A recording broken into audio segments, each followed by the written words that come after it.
Is there a specific reason, or was there specific events that occurred which has created this strength or grip that the Bay Area has when it comes to technology?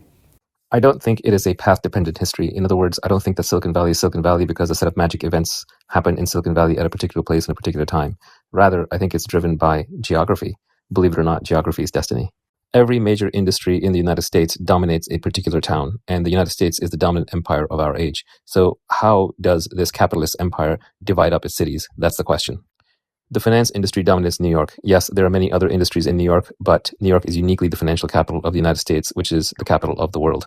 So if New York were to stop being the financial capital of the United States, it would be extremely felt within New York. The rest of the New York industries would collapse because everything you see there from art and media and advertising, fashion, etc., all of these require a healthy financial industry. So in New York, finance dominates, and finance is New York, and New York is finance. So New York is taken. You cannot move the tech industry to New York. And I know people are trying, but it just disappears. There's too many other things to do. There are too many distractions, and you'll always be number two. It's taken.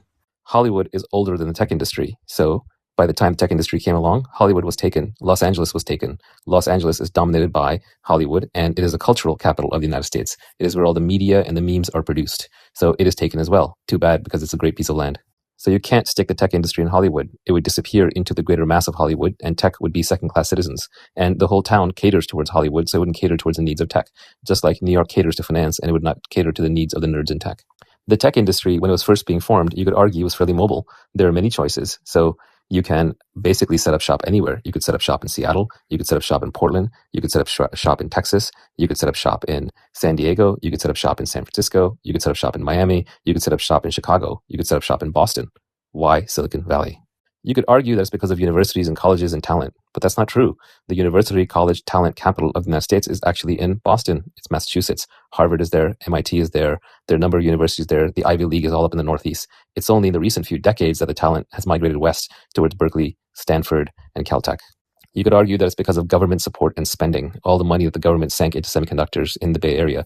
But that begs the question, why were the semiconductor companies in the Bay Area? I don't think it's as simple as government spending. San Diego is a huge beneficiary of government spending, and the government spending tends to go where the talent is. It's not usually the other way around. There are places like Los Alamos that never developed any significant tech talent after the Manhattan Project. There's also plenty of government spending and plenty of money in Texas, in Houston, in Dallas, in Austin, but you don't see the tech capital of the United States going there. So again, why San Francisco? I argue it's because of the nature of the workforce.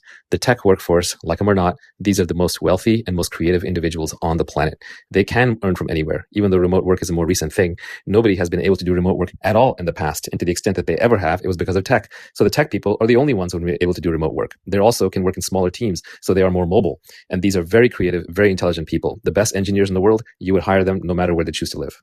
And I think this highly creative, highly paid workforce, highly talented, highly mobile, works in small teams and can work remote, wants to work in the best place in the world. Where is the best place in the world for them to work from that is not already taken? So I think it's natural for them to choose the San Francisco Bay Area. The San Francisco Bay Area is absolutely beautiful. If you actually look at the physicality of it, it's gorgeous. It has Mediterranean weather. Yes, people make fun of it for being cold, but it probably has the second best weather in the United States after Southern California.